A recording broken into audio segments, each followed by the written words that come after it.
बिस्मिल्लाहिर्रहमानिर्रहीम। अस्सलाम वालेकुम स्टूडेंट्स। आज हम BSN 6 semester subject epidemiology unit number 7 epidemiological methods जो है डिस्कस करने वाले हैं। तो स्टूडेंट्स, सबसे पहले तो ये बात आप रिमेंबर करें कि हमने फर्स्ट 6 चैप्टर और लास्ट 2 चैप्टर्स जो है हमने इसको मतलब छोड़े और ये 8 वाला जो चैप्टर है हमने इसको स्टार्ट किया। तो ये क्यों हमने स्टार्ट किया? ये इसलिए हमने स्टार्ट किया कि ये पेपर और एमसीक्यूज पॉइंट ऑफ व्यू से काफ़ी इंपॉर्टेंट चैप्टर है। इससे बहुत सारे एमसीक्यूज 10 to 15 एमसीक्यूज आ सकते हैं और इसके अलावा ये हमारे काम आ जाएगी आगे रिसर्च में। जो हमारा रिसर्च होता है ना 8 सेमेस्टर में और 7 सेमेस्टर में जो प्रपोजल है, तो इसी में ये जो स्टडी डिज़ाइन है ये हम इसमें डिस्कस करेंगे। और ये जो हमारा रिसर्च सब्जेक्ट है ना 7 सेमेस्टर में, तो इसमें जो है ये वाला चैप्टर फिर से है। तो अगर आप लोग इसको रिमेंबर करें, जहन नशीन कर ले और आप इसको मतलब क्लियर करें, अपने दिमाग इस पे क्लियर करें, अपने माइंड क्लियर करें, तो फिर कल इंशाल्लाह आप लोगों को कोई मसला ना हो। ठीक है, तो इस वजह से ये चैप्टर मैं कर रहा हूँ। क्यों कर रहा हूँ? इसलिए कर रहा हूँ कि कल आप लोगों के लिए पेपर एग्जाम में भी आसानी हो और अगर रिसर्च हो, रिसर्च प्रपोजल हो, एकेडमिक राइटिंग हो, तो आप लोगों के लिए फिर कोई मसला ना हो। आगे रिसर्च है ना 8 सेमेस्टर में, आपने डिफेंस करनी है, रिसर्च करनी है, प्रैक्टिकम करनी है, तो ये सब के लिए ये वाला चैप्टर जो है काफ़ी इंपॉर्टेंट है।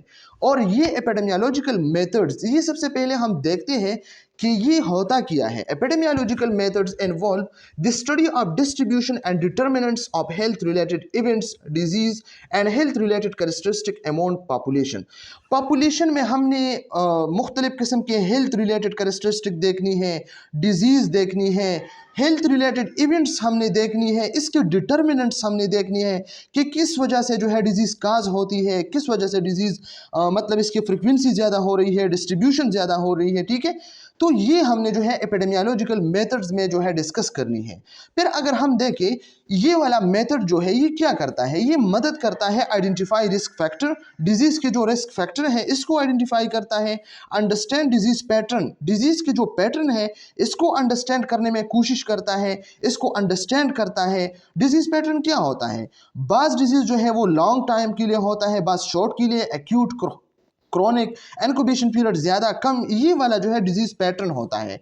And inform public health intervention, और फिर हमने क्या करना है, पब्लिक हेल्थ जो इंटरवेंशन है वो हमने जो है देनी है कि ये डिजीज़ है, ये एक्सपोजर है, इन चीज़ों को हमने कैसे अवॉइड करनी है, इन चीज़ों को हमने कैसे जो है ख़त्म करनी है, पेशेंट को हमने कैसे जो है अच्छाई की तरफ मतलब इसका सेहत जो है ठीक हो, हेल्थी कैसे बनानी है। तो ये क्या है, एपिडेमियोलॉजिकल मेथड्स हम यूज़ करेंगे। और फिर हमारे पास मुख्तलिफ़ किस्म के एपिडेमियोलॉजिकल मेथड्स हैं जो आगे इस चैप्टर में हम डिस्कस करने वाले हैं। इसमें नंबर फर्स्ट जो है ऑब्जर्वेशनल स्टडी है। ऑब्जर्वेशनल स्टडी में हमारे पास कोहॉर्ट है, केस कंट्रोल है, क्रॉस सेक्शनल है। एक्सपेरिमेंटल स्टडीज़ में रैंडमाइज कंट्रोल ट्रायल्स है, RCTs है, सर्वाइलेंस है, मॉनिटरिंग है, स्टेटिस्टिकल एनालिसिस है, डेटा मॉडलिंग है।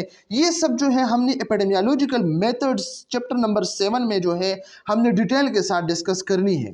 चले हम देखते हैं स्लाइड को कि स्लाइड के जो ऑब्जेक्टिव्स हैं वो क्या होते हैं। ठीक है, इसमें क्या क्या हमने जो है डिस्कस करनी है।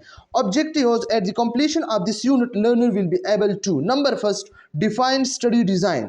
सबसे पहले हमने स्टडी डिज़ाइन को जो है डिफाइन करना है कि व्हाट इज स्टडी डिज़ाइन। तो अगर सिंपली हम स्टडी डिज़ाइन को देखें तो स्टडी डिज़ाइन है क्या चीज़ हमारे पास। तो स्टूडेंट ये बात आप याद रखिए, ये सिंपल डिफिनेशन है, from the start of research to the end of the research, steps between this research called study design. Research के स्टार्ट से लेकर एंड तक जितने भी स्टेप्स होते हैं तो ये हमारे पास क्या है, ये हमारे पास स्टडी डिज़ाइन होता है। ठीक है, स्टडी डिज़ाइन क्या होता है रिसर्च में, रिसर्च के स्टार्ट से लेकर एंड तक जितनी भी स्टेप्स होते हैं, चाहे इंट्रोडक्शन है, चाहे इसमें जो है आपने जो है इंटरव्यू करना है, ऑब्जर्वेशन करना है, आपने ऑडियो वीडियो रिकॉर्डिंग करना है, आपने जितनी भी चीज़ें जो है आपने करनी है, आपने मतलब रिसर्च के जितने भी मेथड्स हैं आपने इसको अप्लाई करना है, तो ये सब स्टडी डिज़ाइन में मतलब आता है। ठीक है, तो इसके बाद हमने क्या करना है, discuss clarification of study design.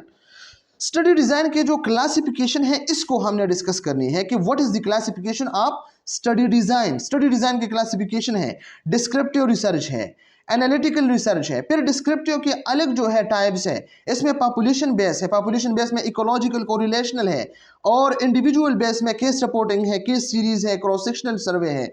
इसी तरह अगर हम देखें तो क्लासिफिकेशन में हमारे पास एनालिटिकल स्टडी डिजाइन है, एनालिटिकल रिसर्च है।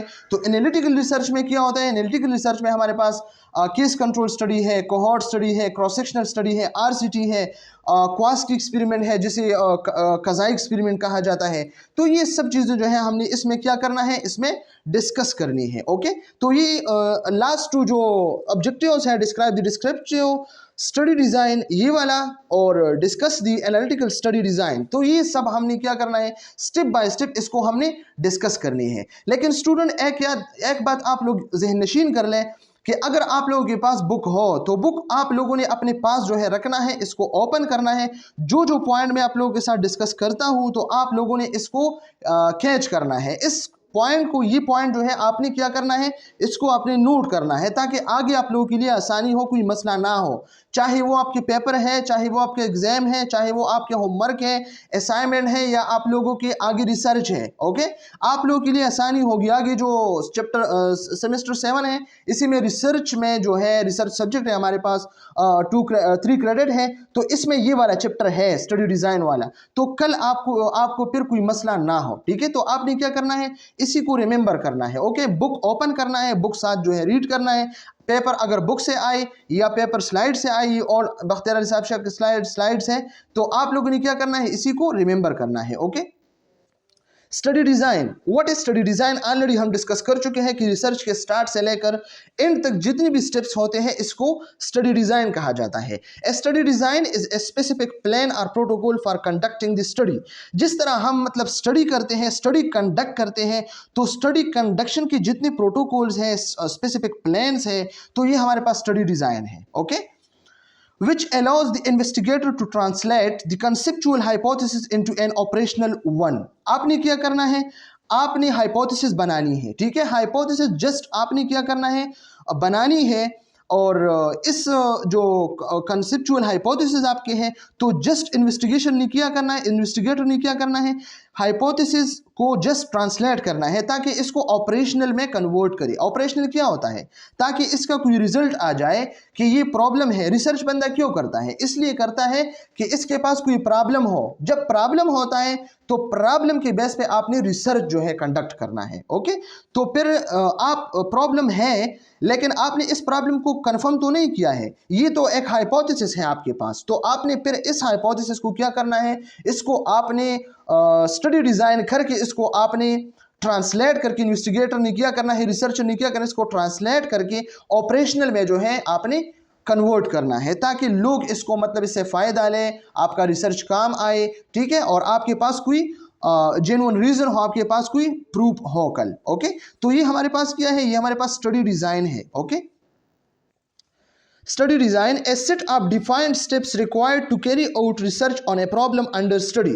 आपके पास एक प्रॉब्लम है, ठीक है, और वो किया है आपने अंडर स्टडी किया है। एक प्रॉब्लम है और आपने इसको अंडर स्टडी किया है। अब ये अंडर स्टडी है, ठीक है, तो रिसर्चर क्या करता है, इस पे मुख्तलिफ किस्म के स्टेप्स अप्लाई करते हैं। अगर क्वालिटेटिव रिसर्च है तो बंदा जो है क्या करता है, रिसर्चर इन्वेस्टिगेटर क्या करता है, जाता है और जो है इंटरव्यू करता है, ऑब्जर्वेशन करता है, ग्रुप डिस्कशन करता है, फिर इसके लिए ऑडियो रिकॉर्डिंग करता है, फिर इसकी कंक्लूजन करता है, डाटा कलेक्शन, ये सब कुछ जो है क्वालिटेटिव। और क्वांटिटेटिव में नंबरिंग जो है काउंट करते हैं, मुख्तलिफ किस्म के स्टैटिस्टिकल टेस्ट जो है अप्लाई करते हैं। तो ये हमारे पास क्या है, ये हमारे पास ए सेट ऑफ डिफाइंड स्टेप्स, ये हमारे पास डिफाइंड स्टेप्स के एक सेट होता है मुख्तलिफ किस्म के, to carry out research on a problem, ताकि रिसर्च एक प्रॉब्लम पे कैरी आउट करे, रिसर्च करे, बनाए अंडर स्टडी, जो अंडर स्टडी प्रॉब्लम हो। ठीक है, the design will define how study objects, how study subject are selected. हम किस प्रॉब्लम को जो है, कैसे सब्जेक्ट को हम जो है सेलेक्ट करें। लोग पूछते हैं ना कि हम कैसे टॉपिक को जो है सेलेक्ट करें फॉर रिसर्च। रिसर्च के लिए हमने कैसे पॉइंट्स जो है, कैसे सब्जेक्ट को जो है हमने सेलेक्ट करना है। तो ये क्वेश्चन होता है स्टडी डिज़ाइन में, क्वेश्चनियर होता है ना। Method of sample size estimation, आपने सैंपल साइज लेनी है लेकिन सैंपल साइज आपने फिर एस्टिमेट करना है। इसका क्या मतलब है, ये पाकिस्तान हमारे पास एक पॉपुलेशन है, तो आपने सारा पाकिस्तान, पूरे पाकिस्तान, तो आप जो है इसको स्टडी नहीं कर सकते हैं ना। तो आप फिर क्या करते हैं, आप फिर जाके इससे मुख्तलिफ किस्म के सैंपल लेते हैं, रैंडम सैंपल, कराची से 50 सैंपल, लाहौर से 50 सैंपल, सिंध से 50 सैंपल, बलूचिस्तान से 100 सैंपल, केपी से 100 सैंपल। तो ये सैंपल आप उठा के इस पे आप एस्टिमेट लगा के आपने पॉपुलेशन जो है क्या करना है, फाइंड करना है। तो ये हमारे पास रिसर्च में काम आता है। प्रोसीजर ऑफ डाटा कलेक्शन, आपने डाटा कलेक्शन करना है मुख्तलिफ किस्म की प्रोविंसेस से, मुख्तलिफ किस्म की पॉपुलेशन से। ओके वो क्वालिटेटिव रिसर्च के लिए भी इंपॉर्टेंट है, क्वांटिटेटिव रिसर्च के लिए भी इंपॉर्टेंट है। प्रोसीजर ऑफ डाटा एनालिसिस, फिर आपने डाटा एनालिसिस के लिए एक प्रोसीजर बनानी है, ठीक है। जो डाटा आपने कलेक्ट करना है तो फिर आपने प्रोसीजर अप्लाई करना है डाटा एनालिसिस के। आपने डाटा एनालिसिस करना है, डाटा एनालिसिस आपने क्या करना है, इस डाटा को आपने कंफर्म करना है, इसको आपने क्या करना है, इसको आपने इसका तज्जिया करना है, बार बार इसको देखना है। Type of statistical test required, और फिर इसके बाद आपने मुख्तलिफ किस्म के स्टेटिस्टिकल टेस्ट जो है अप्लाई करना है। अगर फॉर एग्जांपल सैम्पल साइज 30 से कम है तो आपने टी टेस्ट को अप्लाई करना है। अगर आपके पास 2 ग्रुप है तो फिर आपने इंडिपेंडेंट 2 ग्रुप जो है, इंडिपेंडेंट 2 ग्रुप है तो आपने इंडिपेंडेंट 2 ग्रुप टेस्ट अप्लाई करना है। अगर पेयर टी टेस्ट है, पेयर ग्रुप है, ठीक है, इंटरवेंशन से पहले, इंटरवेंशन के बाद, बायो स्टैटिस्टिक में आप ऑलरेडी डिस्कस कर चुके हैं, तो इसके लिए पेयर टी टेस्ट है, काई स्क्वायर टेस्ट है अगर क्वालिटेटिव रिसर्च है, ओके, एनोवा टेस्ट है। तो इस तरह की कोरिलेशन है, रिग्रेशन है, तो ये मुख्तलिफ किस्म के टेस्ट हैं, हमने इसको अप्लाई करना है मुख्तलिफ किस्म के रिसर्चेस के लिए। Okay, The proof for evidence-based medicine is all collected via research which uses a variety of study design. ये बात आप याद रखिए, जितनी भी ड्रग हम यूज़ करते हैं, जितनी भी मेडिसिन हम ले रहे हैं, चाहे पेनाडोल हो, चाहे पंस्टन फोर्ट हो, चाहे टू सम इंजेक्शन सेप्ट्रोक्सोन, जितने भी हैं, तो ये ऐसा नहीं है कि मतलब ये इंडस्ट्री में बनाई गई है और हमें मतलब फार्मेसी से हमने लिया है और हम खा रहे हैं, ऐसा कुछ भी नहीं है। इस पे मुख्तलिफ किस्म की रिसर्च कंडक्ट हुई है। ओके, एविडेंस बेस पे ये मेडिसिन प्रूफ हुआ है, ये आया है, ये एनिमल्स पे इन्होंने जो है एक्सपेरिमेंट किया है और इसकी कोई मतलब ज़्यादा एडवर्स इफेक्ट, साइड इफेक्ट नहीं है, इसलिए हम इसको यूज़ करते हैं। ओके, इसी तरह different study design provide information of different quality. ये जितने भी डिफरेंट स्टडी डिज़ाइंस हैं मुख्तलिफ किस्म के, ठीक है, तो ये मुख्तलिफ किस्म के डिफरेंट इंफॉर्मेशन को प्रोवाइड करता है for different qualities. Therefore, you need to understand the strength and limitation of each type of study design. अगर आपको पता है तो जितनी भी स्टडी डिज़ाइन है, कोहॉर्ट स्टडी है, क्रॉस सेक्शनल स्टडी है, केस कंट्रोल है, तो इन सब का खास किस्म के लिमिटेशंस हैं, इसके स्ट्रेंथ्स हैं, ठीक है। तो आपने इन स्ट्रेंथ्स और लिमिटेशन को अंडरस्टैंड करना है कि अगर आप फॉर एग्जांपल कोहॉर्ट स्टडी देखें तो कोहॉर्ट स्टडी हम प्रेजेंट से लेकर हम फ्यूचर तक जाते हैं, तो ये आप पास्ट में तो स्टडी नहीं कर सकते हैं, तो ये इसके लिमिटेशन है, ठीक है। और इसका स्ट्रेंथ क्या है, इसका स्ट्रेंथ ये है कि फ्यूचर इसको हम स्टडी करते हैं।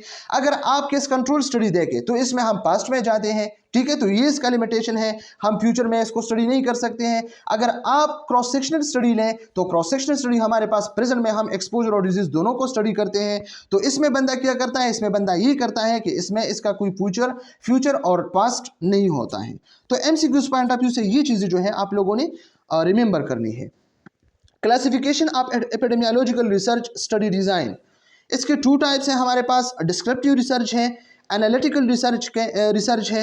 डिस्क्रिप्टिव रिसर्च के फिर हमारे पास जो है 2 टाइप्स है, पॉपुलेशन बेस है और सेकंड वन जो है इंडिविजुअल बेस है। तो पॉपुलेशन बेस पे हम क्या करते हैं, पॉपुलेशन बेस में researcher gather and analyse data from a defined population or group rather than focusing on individual case, ठीक है। इसमें बंदा क्या करता है, रिसर्चर डाटा को गैदर करता है, जमा करता है, कलेक्ट करता है, एनालाइज करता है, तज्जिया करता है डाटा की, लेकिन याद रखना डिफाइंड पॉपुलेशन से, किसी खास पॉपुलेशन से, ओके, और ग्रुप या ग्रुप से या पॉपुलेशन से, रेदर देन इंडिविजुअल केसेस, ठीक है। इंडिविजुअल केसेस में नहीं, इंडिविजुअल से नहीं, ग्रुप से आपने क्या करना है, डाटा को जो है गैदर और एनालाइज करना है। तो ये पॉपुलेशन बेस्ड स्टडी होता है। इसका जो टाइप है इकोलॉजिकल है या हमारे पास कोरिलेशनल है। तो ये एमसीक्यूज पॉइंट ऑफ व्यू से याद रखिए, बुक में ये पॉइंट है कि often use secondary data sources. Ecological correlation के लिए हम ज़्यादा से जो है क्या करते हैं, अक्सर सेकेंडरी डेटा सोर्सेज जो है यूज़ करते हैं, प्राइमरी नहीं। तो ये एमसीक्यूज पॉइंट ऑफ व्यू से आप लोग रिमेंबर करें। अगर हम इकोलॉजिकल स्टडी देखें, an ecological study investigate patterns at a group level, ये ग्रुप लेवल पे होता है, rather than focusing on individual subject. इसमें हमने इंडिविजुअल सब्जेक्ट पे काम नहीं करना है, इसमें हमने ग्रुप पे जो है ग्रुप लेवल पे फोकस करना है। This type of study look at proportion, population or groups. ये स्टडी हम पॉपुलेशन के लिए करते हैं, ग्रुप्स के लिए करते हैं, like cities, countries, communities, and examine how certain exposure or characteristic might correlate with outcomes with in the group. हमारे पास ग्रुप है, ग्रुप हम स्टडी करते हैं या पॉपुलेशन है, इस पॉपुलेशन में कोई आउटकम्स है, डिजीज है, तो इस डिजीज की कोरिलेशन हमने देखना है एक्सपोजर के साथ, कि इस बंदे के एक्सपोजर किस चीज के साथ है। स्मोकिंग करता है इसलिए लंग डिजीज है, लंग कैंसर है, ठीक है। तो ये हमने जो है एग्जामाइन करना है कि कैसे जो है एक्सपोजर और डिजीज के आपस में कोरिलेशन है। Ecological study often use secondary data source, जिस तरह मैंने कहा, source such as government health statistic, census data or existing database. Okay, तो ये सब जो है एमसीक्यूज पॉइंट ऑफ व्यू से आप लोग जहन नशीन कर लें। फिर इसके बाद हमारे पास है इंडिविजुअल बेस। इंडिविजुअल बेस पे क्या होता है? इंडिविजुअल बेस में हम अप्रोच करते हैं, हम फोकस करते हैं just collecting and analysing data related to individual rather than group. इसको हमने क्या करना है, इंडिविजुअल पे फोकस करना है, ना कि हम ग्रुप पे। हमने इंडिविजुअल की कैरेक्टरिस्टिक देखने हैं, बिहेवियर देखने हैं, एक्सपोजर देखने हैं, ताकि इसके आउटकम क्या आए हैं, ठीक है। तो हमने जस्ट इंडिविजुअल पे फोकस करना है, इंडिविजुअल के हमने डाटा कलेक्ट करना है, गैदर करना है और इसको एनालाइज करना है। ओके, फिर इसमें मुख्तलिफ किस्म के टाइप्स है, केस रिपोर्टिंग है, ओके, और केस सीरीज है, क्रॉस सेक्शनल स्टडी है या क्रॉस सेक्शनल सर्वे होता है, ठीक है। तो हम सबसे पहले देखते हैं कि केस रिपोर्टिंग क्या होता है। Case reporting is an in-depth detailed description of a single individual medical condition or unique phenomena। ये हमारे पास एक डिटेल डिस्क्रिप्शन है, ठीक है, सिंगल इंडिविजुअल मेडिकल कंडीशन के। एक बंदा हॉस्पिटल में आया है, ओके, ये एग्जांपल आप लोग याद रखिए।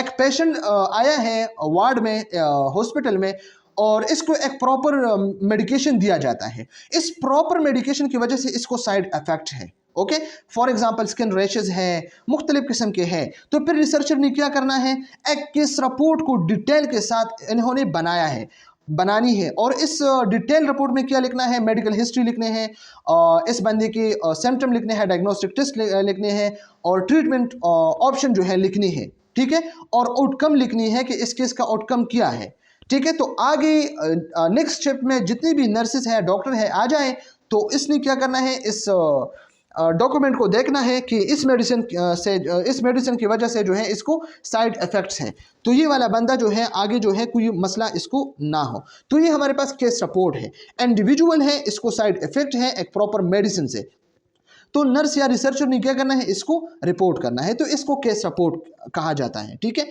इसके बाद हमारे पास है केस सीरीज। केस सीरीज में क्या होता है, x tends the idea of the case report by examine multiple causes, multiple cases with similar characteristic. Multiple cases है, ठीक है, और सिमिलर कैरेक्टरिस्टिक। साइड इफेक्ट एक है, लेकिन मुख्तलिफ किस्म के 5-6 पेशेंट्स आए हैं।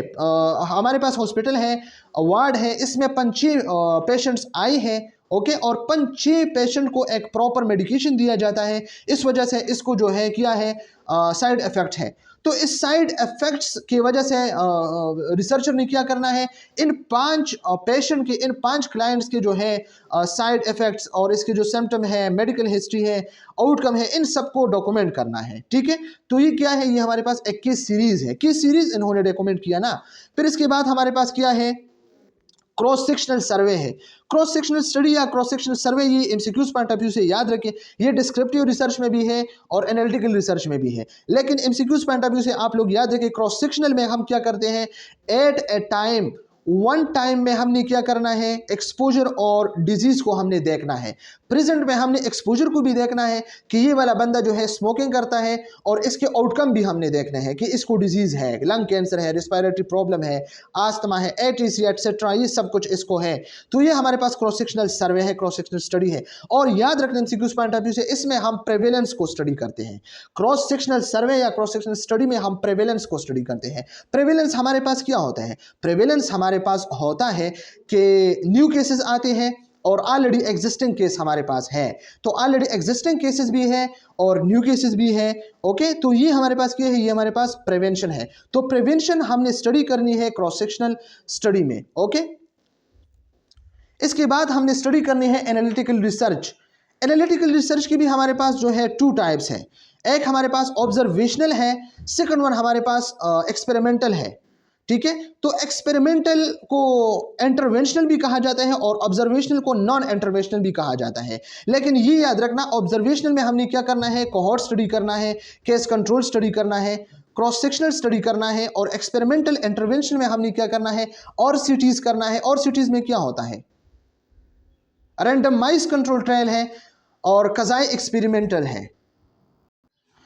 तो ये टू टाइप्स है हमारे पास, एक्सपेरिमेंटल और इंटरवेंशनल है। ओके, तो इसमें हमने आरसीटी करना है, रैंडमाइज कंट्रोल ट्रायल, और कज़ाई एक्सपेरिमेंटल है। ठीक है, तो इन दो को हमने एक्सपेरिमेंटल और इंटरवेंशनल में स्टडी करनी है। और ये थ्री जो है, कोहॉर्ट स्टडी है, केस कंट्रोल स्टडी है, क्रॉस सेक्शनल स्टडी है, ये हमने ऑब्जर्वेशनल में जो है स्टडी करने हैं। ओके, तो चले हम इसको वन बाय वन जो है डिस्कस करते हैं। ये जो हमारे पास है कोहॉर्ट स्टडी, तो कोहॉर्ट स्टडी में हम क्या करते हैं, कोहॉर्ट स्टडी में एमसीक्यूज पॉइंट ऑफ व्यू से याद रखिए, इसमें हमने टाइम का लिहाज रखना है। इसमें हमने प्रेजेंट में एक्सपोजर देखना है, ओके, और फ्यूचर में हमने आउटकम देखना है, डिजीज देखना है। अब इसका मतलब क्या है, मतलब इसका ये है कि हमारे पास टू ग्रुप्स होना चाहिए कोहॉर्ट स्टडी के लिए। टू ग्रुप में वन ग्रुप जो है एक्सपोज होना चाहिए, जो फैक्टर्स को एक्सपोज हो, ठीक है, और सेकंड वन जो है नॉर्मल होना चाहिए, जो एक्सपोज ना हो। नॉन एक्सपोज और एक्सपोज ग्रुप्स को हमने लेनी है कोहॉर्ट स्टडी के लिए, और एक खास टाइम तक हमने इसको स्टडी करनी है। एक खास टाइम का मतलब ये है 1 ईयर तक, 10 ईयर तक, 25 ईयर तक। कोहॉर्ट स्टडी बहुत ज़्यादा टाइम कंज्यूमिंग है। ओके, तो ये हमने क्या करना है, फॉर एग्जांपल अगर मुख्तलिफ किस्म के लोग हैं जो सिगरेट स्मोकिंग करता है, ठीक है, तो इसको हमने एक ग्रुप लेना है, दूसरा ग्रुप हमारे पास वो है जो सिगरेट स्मोकिंग नहीं करता है। दोनों को हमने आपस में जो है स्टडी करनी है for 25 years, 10 years, 5 years, 1 years. ठीक है, तो इसी तरीके से हमने इसको स्टडी करना है। जब तक आउटकम्स आ जाए तो हम कोहॉर्ट स्टडी खत्म करेंगे। ठीक है, तो ये प्रेजेंट से फ्यूचर तक हम कोहॉर्ट स्टडी में स्टडी करते हैं। ओके, इसके बाद है हमारे पास case control study. Case control study में हम क्या करते हैं, इसमें हम पास्ट में जाते हैं, रेट्रोस्पेक्टिवली हम जाते हैं, पास्ट पे जाते हैं, हम पास्ट में देखते हैं। ठीक है, एक्सपोजर हमने क्या करना है, एक्सपोजर हमने पास्ट में देखनी है, फैक्टर हमने पास्ट में देखनी है, और प्रेजेंट में हमने डिजीज को देखना है। प्रेजेंट में हमारे पास लंग कैंसर है, डिजीज है, तो हमने पास्ट में जाना है कि क्या हुआ है कि इसको लंग डिजीज है, लंग कैंसर है। ओके, तो ये हमारे पास केस कंट्रोल स्टडी है। तो एमसीक्यूज पॉइंट ऑफ व्यू से याद रखिए, इसमें हम पास्ट में एक्सपोजर को देखते हैं। ये हमारे पास केस कंट्रोल स्टडी है। और एक और बात, केस कंट्रोल का क्या मतलब है, केस हमारे पास वो ग्रुप होता है, वो बंदा होता है जिसको प्रॉब्लम हो, जो एक्सपोज हो, जिसको डिजीज हो। कंट्रोल वो है जिसको कोई डिजीज ना हो, कोई प्रॉब्लम ना हो। तो इन दोनों को हमने कंपेयर करना है, और जब इसको हम कंपेयर करके इसकी स्टडी करते हैं पास्ट में, तो ये हमारे पास केस कंट्रोल स्टडी है। इसके बाद है हमारे पास cross sectional study. Cross sectional study तो ऑलरेडी हम डिस्कस कर चुके हैं डिस्क्रिप्टिव स्टैटिस्टिक में, डिस्क्रिप्टिव रिसर्च में, तो सॉरी डिस्क्रिप्टिव रिसर्च में। तो क्रॉस सेक्शनल स्टडी में क्या होता है, क्रॉस सेक्शनल स्टडी में हम ये करते हैं कि प्रेजेंट में हमने क्या करना है, एक्सपोजर को भी देखना है और डिजीज को भी देखना है। ठीक है, तो ये क्या होता है, ये क्रॉस सेक्शनल स्टडी है। ओके, और ये बात याद रखना, इसमें हम प्रेवेलेंस को जो है स्टडी करते हैं, और ये एक स्नैपशॉट ऑफ पॉपुलेशन, ये पॉपुलेशन के एक पिक्चर होता है एक खास पॉइंट टाइम में। ठीक है, ये बहुत कम टाइम में होता है। ओके, इसके बाद है हमारे पास experimental interventional randomise control trials, RCTs. तो ये गोल्ड स्टैंडर्ड है। ठीक है, इसमें हमने रैंडमाइजेशन करना है, मुख्तलिफ किस्म के ग्रुप्स हैं हमारे पास, तो इसी को हमने क्या करना, रैंडमाइज करके फिर हमने इसमें सिलेक्शन करना है ताकि इसमें कोई बियासेस ना हो। ठीक है, कोई तरफदारी किसी के ना हो। तो ये वाला हमने परफॉर्म। इसके बाद जो है हमारे पास कज़ाई एक्सपेरिमेंट है, जो मैं इसको क्वाजी एक्सपेरिमेंट कहा जाता है, मैं क्वाजी एक्सपेरिमेंट कहता हूँ इसको। ठीक है, तो ये क्या होता है, ये इसमें हमारे पास रैंडमाइजेशन नहीं होता है। ठीक है, विद नो रैंडमाइजेशन, तो ये हमारे पास क्या है, कज़ाई एक्सपेरिमेंट होता है। Okay, objectives at various level पे हमने ऑब्जेक्टिव्स जो है देखनी है। स्टडी टाइप्स, ऑब्जेक्टिव्स और डिस्क्रिप्टिव स्टडीज़ हमने देखनी है। ओके, डिस्क्रिप्टिव स्टडीज़ में क्या होते हैं, knowing the frequency of disease, इसमें हमने डिजीज़ की फ्रिक्वेंसी देखनी है कि पला जगह पे जो है डिजीज़ ज़्यादा है, पला जगह डिजीज़ कम है, ठीक है, डिजीज़ की सेवेरिटी ज़्यादा है कम है, तो ये हमारे पास फ्रिक्वेंसी है, ठीक है। नोइंग द डिस्ट्रीब्यूशन, और डिस्क्रिप्टिव में हमने डिस्ट्रीब्यूशन को जो है जानना है कि कहाँ पे जो है डिजीज़ है, लाहौर में है, कराची में है, पाकिस्तान में है, दुबई में है, सऊदीया में है, मतलब यूके में है, यूएस में है, ये डिस्ट्रीब्यूशन हमने देखना है। ओके, डेवलपिंग द हाइपोथेसिस, लेकिन एमसीक्यूज पॉइंट ऑफ व्यू से रिमेंबर करें कि इसमें हमने हाइपोथेसिस को डेवलप करना है, हमने जस्ट हाइपोथेसिस को डेवलप करना है। ओके, हाइपोथेसिस एजम्पशन करना है। ऑब्जर्वेशनल एनालिटिकल में क्या होता है, इसमें हम नंबर फर्स्ट टेस्टिंग दी हाइपोथेसिस तो हमने डेवलप किया है डिस्क्रिप्टिव स्टडीज में, लेकिन ऑब्जर्वेशनल में हमने क्या करना है, जस्ट हाइपोथेसिस को टेस्ट करना है कि मेरा हाइपोथेसिस ठीक है या गलत है, एक्सेप्ट है या रिजेक्ट है या फेल टू रिजेक्ट है, नल हाइपोथेसिस, अल्टरनेट हाइपोथेसिस हमने क्रिएट करनी है। ओके, नंबर 2 एस्टेब्लिशिंग एसोसिएशन, फिर इसके बाद हमने क्या करना है, एक्सपोजर और डिजीज आउटकम के बीच में हमने एक्सपोजर एसोसिएशन जो है एस्टेब्लिश करना है। एसोसिएशन क्या होता है, रिलेशनशिप होता है, कोरिलेशन होता है। ओके, एक्सपेरिमेंटल और इंटरवेंशनल स्टडीज, इसमें हमने स्ट्रेंथ ऑफ एसोसिएशन की स्ट्रेंथ मैंने देखनी है कि ये हमारे पास एक्सपोजर और आउटकम के आपस में एसोसिएशन है, लेकिन एसोसिएशन स्ट्रेंथ मतलब स्ट्रॉन्ग है या वीक है या मॉडरेट है, ये वाला मैंने देखना है। नंबर 2 एस्टेब्लिशिंग द काज, और फिर हमने काज को एस्टेब्लिश करनी है कि किस काज की वजह से, किस वजह से जो है ये वाला डिजीज है। स्टडी टाइप्स, अब हमारे पास स्टडी टाइप्स है, ठीक है, तो ये ऑलरेडी हम डिस्कस कर चुके हैं। डिस्क्रिप्टिव स्टडीज़ में क्या करते हैं, डिस्क्राइब ओनली, इसमें हम ओनली जो है डिस्क्राइब करते हैं। Do not examine association between exposure and health outcomes और जो एक्सपोजर है, फॉर एग्जांपल एक्सपोजर क्या है, हमारे पास होता है स्मोकिंग, ओके, सिगरेट स्मोकिंग, और हेल्थ आउटकम लंग कैंसर आप ले, ठीक है, या जो लंग प्रॉब्लम्स है, रिस्पायरेटरी प्रॉब्लम्स है, ये वाला आप ले, तो इन दोनों के एसोसिएशन हमने एग्जामाइन नहीं करना है, हम जस्ट इसने डिस्क्राइब करना है। Okay, generally the purpose is to describe the variability in health outcome and और फॉर्मुलेट हाइपोथेसिस, हमारे पास जो हेल्थ आउटकम्स है इसके वेरिएबिलिटी हमने देखनी है। ओके, हमने क्या करना है, डिस्क्रिप्टिव स्टैटिस्टिक में हमने वेरिएबिलिटी देखने हैं हेल्थ आउटकम के, जो हमारे पास हेल्थ आउटकम्स है, डिजीज़ है, लंग डिसऑर्डर है और मुख्तलिफ किस्म के डिजीज़ है, इसकी वेरिएबिलिटी हमने देखने हैं कि ये कितने एक दूसरे से वेरिएबल है, मुख्तलिफ किस्म के डिसऑर्डर। और फार्मूलेट हाइपोथेसिस, जितनी भी हाइपोथेसिस हमने फार्मूलेट किया है, इसको हमने बनाई है, एज्यूम की है, तो इसको हमने क्या करना है, इसकी वेरिएबिलिटी हमने देखने है कि एक दूसरे से कितनी चेंज है। A descriptive study involves describing the characteristic of a particular situation, events or case. हमारे पास एक केस है या एक सिचुएशन इवेंट्स है, ठीक है, पार्टिकुलर सिचुएशन इवेंट है या केस है, तो इसके जो कैरेक्टरिस्टिक्स है, मुख्तलिफ किस्म के पैरामीटर्स हैं, इसको हमने डिस्क्राइब करना है। तो ये हमारे पास किस चीज़ में आता है, डिस्क्रिप्टिव स्टडीज़ में आता है। Descriptive studies can be carried out on A small और लार्जर स्केल, ये स्मॉलर स्केल पे भी हो सकता है, लार्जर स्केल भी हो सकता है। डिस्क्रिप्टिव स्टडी आल पाकिस्तान के लिए भी कर सकते हैं, प्रोविंस के लिए भी कर सकते हैं, पेशावर के लिए भी कर सकते हैं। Type of descriptive study individual based.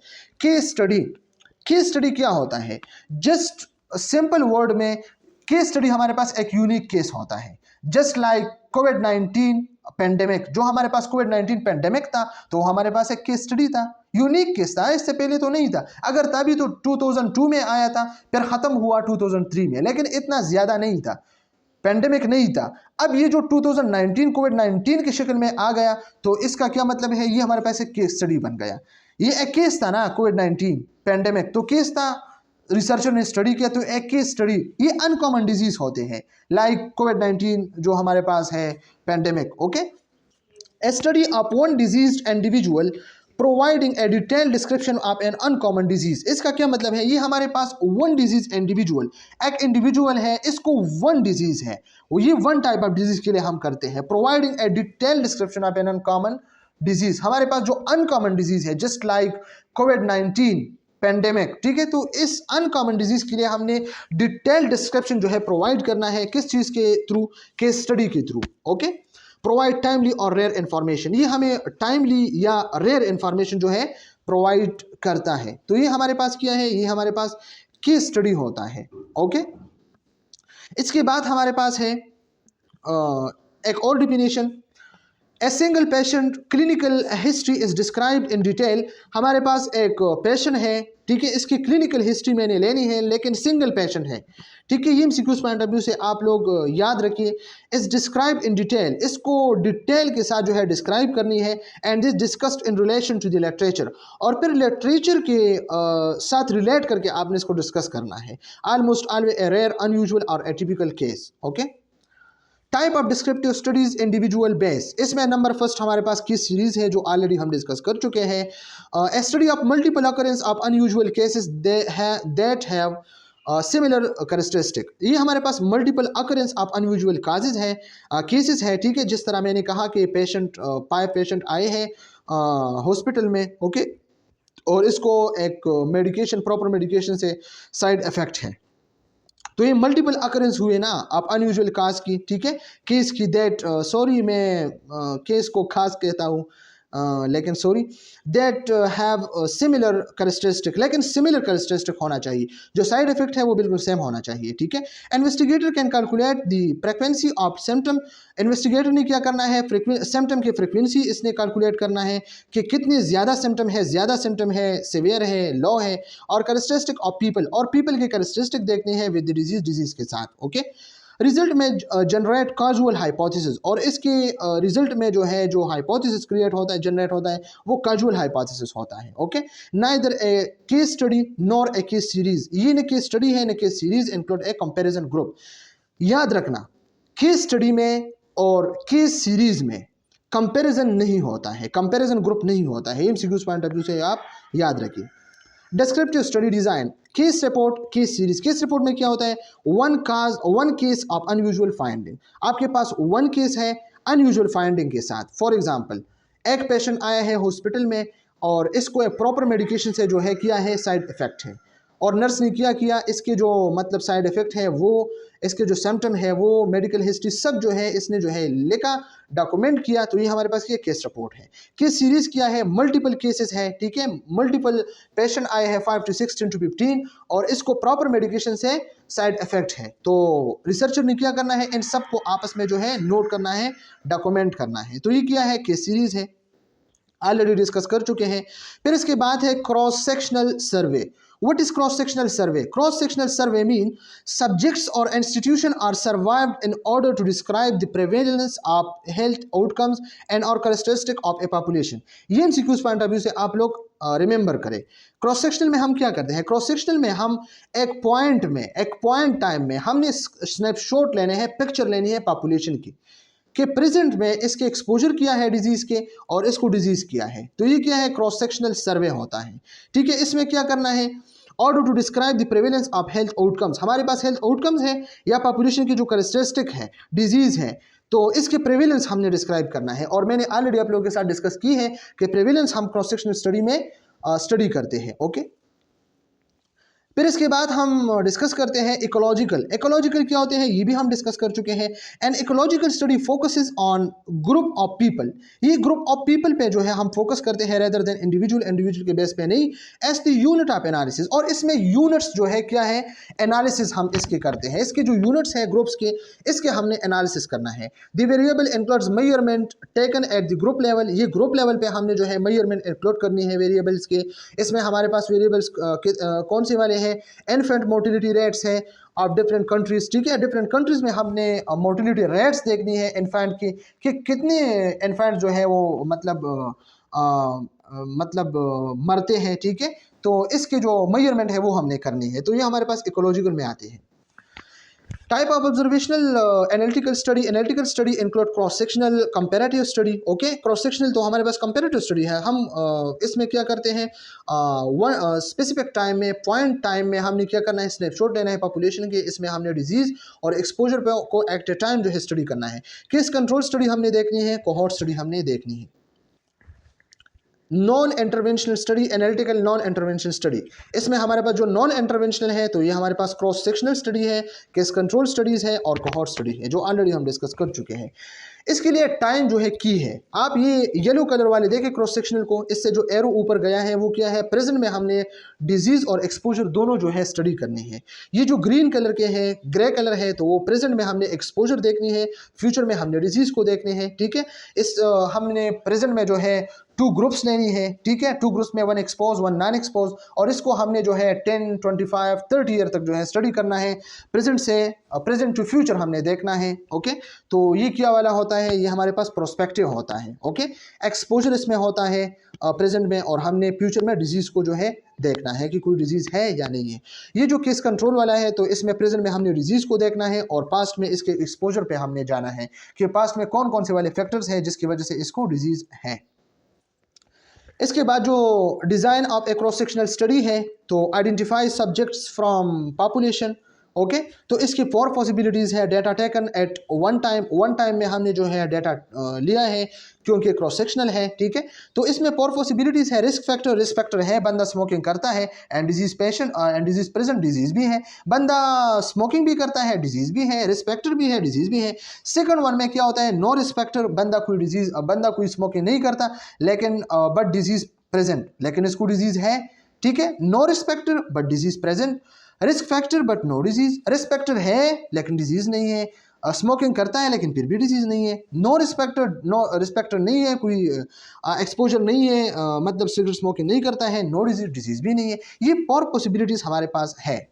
Cross sectional study, A cross sectional study measures the prevalence of health outcomes. इसमें हम हेल्थ आउटकम्स जो डिजीज है इसको हम प्रेवेलेंस करते हैं। प्रेवेलेंस क्या होता है, न्यू केसेस आते हैं कितने और ऑलरेडी एग्जिस्टिंग केसेस कितने हैं, तो इन दोनों को हम प्रेवेलेंस में स्टडी करते हैं। तो हेल्थ आउटकम डिजीज के हमने प्रेवेलेंस को मेजर करना है क्रॉस सेक्शनल स्टडी में, और डिटरमिनेंट ऑफ हेल्थ, और इसके साथ साथ हमने हेल्थ डिटरमिनेंट्स भी देखने हैं। हेल्थ डिटरमिनेंट्स क्या है, किस वजह से हेल्थ जो है हेल्थी पेशेंट हेल्थी होता है, किस वजह से पेशेंट जो है कमज़ोर होता है, अनहेल्थी होता है। तो ये हमारे पास क्या डिटरमिनेंट होता है, और बहुत दोनों भी हो सकते हैं, प्रेवेलेंस डिटरमिनेंट दोनों हम भी स्टडी कर सकते हैं। इन ए पॉपुलेशन में at a point in time, लेकिन ये याद रखना एक पॉइंट टाइम में। Okay, over a short period, लेकिन एक शॉर्ट पीरियड में। ओके, हमारे पास एक शॉर्ट पीरियड है तो इसमें हमने क्या करना है, डिटरमिनेंट ऑफ हेल्थ या प्रेवेलेंस ऑफ हेल्थ आउटकम्स हमने जो है इसको स्टडी करनी है। Okay,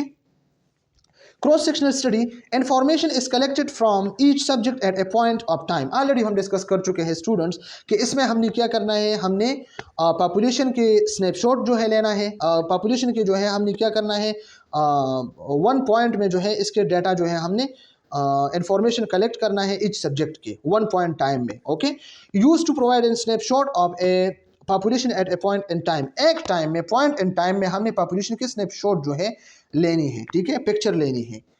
the main outcome measure is prevalence, MCQs point of view से याद रखिए प्रेवेलेंस मेन आउटकम मेजर है। Okay, limited to the measurement of risk factor and outcomes at one simultaneous point in time. ये limited है कि हम सिर्फ और सिर्फ 1 पॉइंट टाइम में क्या कर सकते हैं, रिस्क फैक्टर को मेजर कर सकते हैं और आउटकम को सिमल्टेनियसली जो है हम क्या कर सकते हैं, इसको मेजरमेंट कर सकते हैं। एग्जाम्पल्स, स्क्रीनिंग सर्वेज इसमें आते हैं, knowledge attitude and practice KAP, knowledge attitude and practice KAP surveys. Okay, इसके बाद हमारे पास है बिगिन विद टारगेट पॉपुलेशन। तो टारगेट पॉपुलेशन से सैंपल लिया है, लेकिन ये जो है आप लोग इंपॉर्टेंट MCQs है। बायोस्टैटिस्टिक्स में हम ऑलरेडी चैप्टर फर्स्ट में डिस्कस कर चुके हैं कि हमारे पास जो सैंपल कलेक्शन होता है तो ये हम स्टडी पॉपुलेशन से करते हैं, नॉट टारगेट पॉपुलेशन। सबसे पहले हम ऑल पॉपुलेशन से हम टारगेट पॉपुलेशन सेलेक्ट करते हैं, टारगेट पॉपुलेशन से हम जो है स्टडी पॉपुलेशन सेलेक्ट करते हैं, और स्टडी पॉपुलेशन से हम सैंपल को जो है सेलेक्ट करते हैं। ठीक है, और कलेक्ट करते हैं या सेलेक्ट करते हैं, तो सैंपल हम स्टडी पॉपुलेशन से सेलेक्ट करते हैं। डिटरमाइन प्रेजेंस और absence of exposure and presence और एब्सेंस ऑफ डिजीज। जिस तरह हमने इससे पहले एक्सपोजर के बारे में डिस्कस की कि एक बंदा है, इसको एक्सपोजर है, डिजीज भी है, एक्सपोजर नहीं है, डिजीज है, एक्सपोजर है, डिजीज है, एक्सपोजर है, डिजीज नहीं है। तो ये 4 पॉसिबिलिटीज इसमें है, 4 ग्रुप्स आर पॉसिबल। तो इसमें देखे data, gather data on exposure and disease. Exposed have disease, बंदा एक्सपोज भी है और इसको डिजीज़ भी है। Exposed don't have disease, expose भी है डिजीज़ नहीं है। नॉट एक्सपोज्ड एक्सपोज्ड नहीं है, हैव डिजीज़ लेकिन डिजीज़ है। नॉट एक्सपोज्ड एक्सपोज्ड नहीं है, डोंट हैव डिजीज़ डिजीज़ नहीं है। तो ये जो है ऑलरेडी हम डिस्कस कर चुके हैं। फिर इसको आप देखें, ये एमसीक्यूज पॉइंट ऑफ व्यू से काफ़ी इंपॉर्टेंट है, ठीक है। तो ये वाला है, ये पॉइंट जो है ये डिजीज़ है, ठीक है, और ये वाला नॉन डिजीज़ है, ओके। और ये वाला जो है एक्सपोज है, ये वाला जो है नॉन एक्सपोज है। तो अगर आप देखें इस बंदे को, ए वाले को डिजीज़ भी है, ठीक है, और एक्सपोज भी है। ये सिगरेट भी पीता है, इसको डिजीज़ भी है, ओके। ये वाला जो है एक्सपोज है, सिगरेट पीता है लेकिन इसको कोई डिजीज़ नहीं है, ठीक है। ये वाला एक्सपोज नहीं है लेकिन इसको डिजीज़ है, सिगरेट स्मोकिंग नहीं करता लेकिन डिजीज़ है। ये वाला जो है एक्सपोज नहीं है, सिगरेट स्मोकिंग नहीं करते हैं, डिजीज़ भी नहीं है। तो ये हमारे पास क्या है, 4 पॉसिबिलिटीज़ हैं, ओके। और फिर इसकी हमारे पास जो है important MCQs point of view से आप लोग याद रखिए कि इसमें 2 सिचुएशन है। एक जो है हमारे पास एक्सपोज नॉट एक्सपोज के बेस पे, एक डिजीज़ नॉट डिजीज़ में, ठीक है। तो एक बंदा एक्सपोज है, ठीक है, इसको डिजीज़ है। एक बंदा एक्सपोज नहीं है, इसको डिजीज़ है, ये वाला। और ये वाला एक्सपोज है, इसको डिजीज़ भी है, एक्सपोज है, डिजीज़ नहीं है। तो ये 2 सिचुएशन आप लोग इंपॉर्टेंट है एमसीक्यूज पॉइंट ऑफ व्यू से, रिमेंबर कर लें। अब हमारे पेपर में एमसीक्यूज कैसे आए थे आप लोग के मैं बताता हूं कि ये जो हमारे पास ये क्या है, ये कॉलम्स है और ये रोज है, ठीक है। तो एमसीक्यूज में ये आता था कि कॉलम हमें क्या शो करते हैं, तो कॉलम हमें डिजीज शो करते हैं, ठीक है, कॉलम हमें डिजीज शो करते हैं, ओके।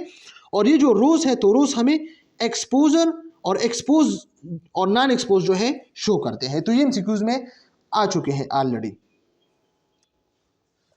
इसके बाद है हमारे पास वही वाला जो प्रेवेलेंस ऑफ एक्सपोजर है, prevalence of exposure compared in disease and non disease. हमने एक्सपोजर देखनी है कि एक्सपोजर है और एक्सपोजर है या नहीं है और बंदी को डिजीज है। जिस तरह ये आप देखें, एक्सपोज है, डिजीज भी है, एक्सपोज नहीं है फिर भी डिजीज है। तो इसके लिए हमारे पास फार्मूला क्या बना, इसके लिए हमारे पास ए डिवाइड बाई ए प्लस सी, ये वाला फार्मूला इसके लिए है। ये आप एमसीक्यूज पॉइंट ऑफ व्यू से याद रखिए, ठीक है। और नॉन डिजीज के लिए क्या है, बी है B plus D, B plus D. तो हमने इसी तरह जो है नीचे जाना है, कॉलम में जाना है, किस लिए, प्रेवेलेंस ऑफ एक्सपोजर के लिए, ठीक है। और ये वाला जो आप देखें प्रेवेलेंस ऑफ डिजीज, तो प्रेवेलेंस ऑफ डिजीज के लिए हमने कहाँ पे जाना है, हमने रो में जाना है, ओके। रो में हमने जो है जाना है और रो में क्या करना है, ये वाला आप देखें, ए है तो A divide by A plus B, A divide by A plus B. तो ये हमारे पास क्या है, ये हमारे पास डिजीज़ के बारे में है, ठीक है। और ये वाला क्या है, ये C divide by C plus D, तो ये वाला डिजीज़ के लिए होता है। तो ये वाला फार्मूले आप एमसीक्यूज पॉइंट ऑफ व्यू से याद रखिए, ये एमसीक्यूज में ऑलरेडी आ चुके हैं। और ये हमारे पास क्रॉस सेक्शनल स्टडी की जो पाई चार्ट है, ठीक है, इसमें परसेंटेज है जो बायोस्टैटिस्टिक में हम ऑलरेडी डिस्कस कर चुके हैं। और एपिडेमियोलॉजी के जो लास्ट चैप्टर है तो इसमें भी है, ठीक है। लेकिन ये हम क्वालिटेटिव डेटा के लिए करते हैं, इसमें हम मतलब एरिया के बेस पे और कलर के बेस पे हमने स्टडी करना है। ये 5% है, 10% है, 30% है, ठीक है, 55% है, ओके। तो इस तरह के जो है हमने क्या करना है, इसको देखना है। एडवांटेजेस ऑफ क्रॉस सेक्शनल के मुख्तलिफ़ किस्म के फ़वाइद हैं, एडवांटेजेस हैं। तो अगर आप इसको ख़ुद जो है रीड करें तो आप लोगों को कोई मसला ना हो, ठीक है। Outcome exposure measure at same time, तो ये एक फ़ायदा है। सेम टाइम में हमने एक्सपोजर और जो है आउटकम को देखना है। Uncover association of further study के लिए हमने सिचुएशन को अनकवर करना है। यूज़फुल फॉर हाइपोथेसिस जनरेशन के लिए यूज़फुल होता है, ठीक है। आपको पता है हमने जस्ट इसमें हाइपोथेसिस जनरेशन करना है, okay. MCQs point of view से काफ़ी इंपॉर्टेंट है, क्विक है, चीप है, ठीक है। नो फॉलो अप, इसमें कोई फॉलो अप नहीं है कोहॉर्ट स्टडी जैसा कि बंदा 25 और 30 ईयर तक इसको स्टडी करे। Best way to determine prevalence, और बेस्ट वे है ताकि हम प्रेवेलेंस को डिटरमाइन कर सके। क्वेश्चनियर इंटरव्यू बेस्ड होता है, इसमें क्वेश्चनियर होता है, ठीक है। Useful for assessing practice, attitude, knowledge, believe, utilisation of services. और इसमें हम देखते हैं कि हमारे जो मतलब अपॉर्चुनिटीज़ है हॉस्पिटल में तो ये कितनी यूटिलाइज होते हैं। तो ये क्रॉस सेक्शनल में हम एट ए टाइम जो है देखते हैं, okay. Limitation of cross sectional study, अब इसके कुछ लिमिटेशंस भी हैं। नो टेम्पोरल और टाइम सीक्वेंस, इसमें कोई टाइम सीक्वेंस नहीं है, एट ए टाइम सब कुछ करना है। As given no information whether which come first, cause first है या डिजीज़ फर्स्ट है, ये वाला जो है लिमिटेशन है। और इसका पता नहीं चलता कि काज फर्स्ट है डिजीज़ फर्स्ट है, क्योंकि एक टाइम में होता है, प्रेजेंट में होता है। Give no idea about natural history of disease और एटियोलॉजी, न काज के बारे में कुछ कहता है, एटियोलॉजी के बारे में कुछ कहता है, और न नेचुरल हिस्ट्री ऑफ डिजीज के बारे में कुछ आइडिया होता है क्रॉस सेक्शनल स्टडी में, क्योंकि ये एट ए टाइम कम टाइम में होता है। Okay, give no measure of new cases occurrence, ठीक है, और इसमें न्यू केसेस अकरेंस जो है इसके मतलब मेजर अच्छे से नहीं होता है। Not useful for rare exposure और रेयर आउटकम्स, न रेयर आउटकम्स के लिए यूज़ होता है, न रेयर एक्सपोजर के लिए यूज़ होता है। ठीक है, ये भी हमारे पास स्टडी डिज़ाइन कोहॉर्ट के लिए हमारे पास है। डिफाइंड पॉपुलेशन है, तो ये ऑलरेडी हम डिस्कस कर चुके हैं। नॉन रेंडोमाइज है, रेंडोमाइजेशन तो नहीं है, वो तो RCT में होता है। ठीक है, तो एक्सपोज है, ये नॉन एक्सपोज है। Develop disease, not develop, 2 possibilities है ना, इसकी भी 2 पॉसिबिलिटीज़ है। ठीक है, सॉरी। अच्छा, इसके बाद हमारे पास है कोहॉर्ट स्टडी। कोहॉर्ट स्टडी तो ऑलरेडी हमने बहुत ज़्यादा जो है डिस्कस की है। इसका सेकंड नाम फॉलो अप है, क्योंकि इसको हम ज़्यादा टाइम के लिए जो है फॉलो अप करता है फॉर 10-25 ईयर्स। ठीक है, इंसिडेंट स्टडी भी होता है। इंसिडेंट स्टडी क्या होता है? इंसिडेंट स्टडी का मतलब ये है कि हमने एक्सपोज वाला बंदा जो है देखना था, इसको डिजीज़ नहीं था, लेकिन with the passage of time disease come with in. ठीक है, तो इसके साथ जो है डिजीज़ आता है। तो ये हमारे पास क्या है? इंसिडेंट स्टडी हुआ। ठीक है, तो फॉलो अप है, इसको हम फॉलो करते हैं। इंसिडेंट स्टडी भी है। ठीक है, because the data on exposure and disease refer to different point in time. ठीक है, आगे फ्यूचर में हमने इसको स्टडी करना है। कोहॉर्ट स्टडी और आल्सो लॉन्गिट्यूडनल, तो ये हमारे पास लॉन्गिट्यूडनल है, आगे हमने लॉन्गिट्यूडनली इसको स्टडी करना है फ्यूचर में। ठीक है, cohort study have been called prospective study. Prospective study क्या मतलब है? एक है प्रोस्पेक्टिव, एक है रेट्रोस्पेक्टिव। रेट्रोस्पेक्टिव में हम बैक में जाते हैं, प्रोस्पेक्टिव में हमने जो है क्या करना है, हमने फ्यूचर में जाना है। तो ये इसमें हम फ्यूचर स्टडी करते हैं। Cohort study the observation of a cohort over time to measure outcome.